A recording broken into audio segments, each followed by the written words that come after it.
Seorang nelayan di Banjardinas Sukedarmo, Desa Tejakule, Kecamatan Tejakule menghilang di perairan Tejakule. Hingga Rabu 7 September petang, nelayan bernama Gede Winangun belum ditemukan. Warga bersama tim SAR dan Polsek Tejakule masih melakukan pencarian terhadap korban. Kapolsek Tejakule AKP De Bagus Astawa mengatakan, kejadian berawal Selasa 6 September pukul 14 WITA. Ketika itu Gede Winangun pamit untuk melaut. Korban berusia 31 tahun itu berangkat dari pantai kapal Desa Tejakule untuk mancing ikan di rumpon di laut Desa Tejakule.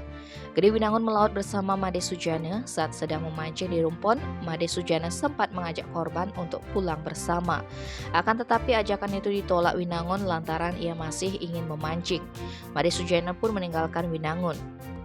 Biasanya korban sudah balik pulang pukul 20 WITA, namun sampai waktu tersebut korban tak kunjung pulang.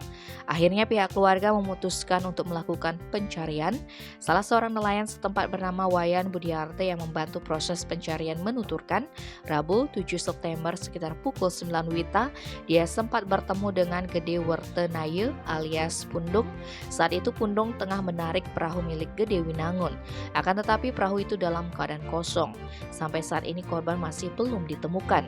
Peristiwa ini masih dalam penyelidikan Polsek Tejakule, namun Gede Winangun diduga hilang di kejauhan 9 mil per 7 km di tengah laut. Tim Bali Express melaporkan.